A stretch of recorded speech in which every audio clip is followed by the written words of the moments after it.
ಸಾಂಸ್ಕೃತಿಕ ನಗರಿ ಮೈಸೂರಿನಲ್ಲಿ ಭೀಕರ ದುರಂತವೊಂದು ಸಂಭವಿಸಿದೆ.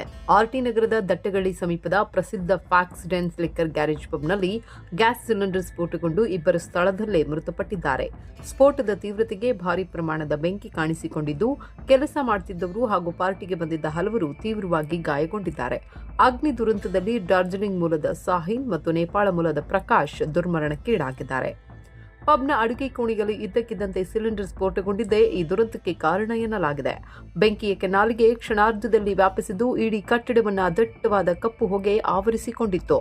ಏಕಾಏಕಿ ಸಂಭವಿಸಿದ ಘಟನೆಯಿಂದ ಗ್ರಾಹಕರು ಹಾಗೂ ಸಿಬ್ಬಂದಿ ದಿಕ್ಕು ತೋಚದೆ ಕಂಗಾಲಾಗಿದ್ರು. ಉಸಿರಾಡಲು ಸಾಧ್ಯವಾಗದ ಸ್ಥಿತಿ ನಿರ್ಮಾಣವಾದಾಗ ಪ್ರಾಣ ಉಳಿಸಿಕೊಳ್ಳಲು ಪಬ್ನ ಮೇಲಂತಸ್ತಿನಿಂದ ಕೆಳಜಿಗಿದು ಪಾರಾಗಲು ಯತ್ನಿಸಿದ್ದಾರೆ. ಈ ವೇಳೆ ಕೆಲವರಿಗೆ ಮೂಳೆ ಮುರಿತ ಹಾಗೂ ಗಂಭೀರ ಗಾಯಗಳಾಗಿವೆ ಎಂದು ಪ್ರತ್ಯಕ್ಷದರ್ಶಿಗಳು ತಿಳಿಸಿದ್ದಾರೆ. ಘಟನೆಯ ಬಗ್ಗೆ ಮಾಹಿತಿ ತಿಳಿತಾ ಇದ್ದಂತೆ ಅಗ್ನಿಶಾಮಕ ದಳದ ಸಿಬ್ಬಂದಿ ಸ್ಥಳಕ್ಕೆ ದೌಡಾಯಿಸಿದ್ದು ಬೆಂಕಿ ನಂದಿಸಲು ಹರಸಾಹಸ ಪಟ್ಟಿದ್ದಾರೆ.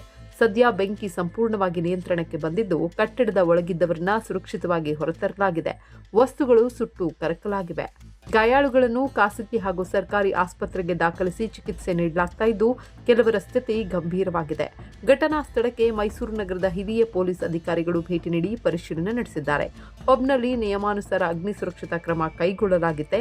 ವಾಣಿಜ್ಯ ಬಳಕೆಯ ಸಿಲಿಂಡರ್ಗಳನ್ನು ಸುರಕ್ಷಿತವಾಗಿ ಇಡಲಾಗಿತ್ತ ಎಂಬಿತ್ಯಾದಿ ಆಯಾಮಗಳಲ್ಲಿ ಪೊಲೀಸರು ಪ್ರಕರಣವನ್ನು ದಾಖಲಿಸಿಕೊಂಡಿದ್ದು ತನಿಖೆಯನ್ನ ಆರಂಭಿಸಿದ್ದಾರೆ. ಮಲಾರ ಮಹದೇವಸ್ವಾಮಿ, ಟಿವಿ8 ನ್ಯೂಸ್ ಕನ್ನಡ, ಮೈಸೂರು.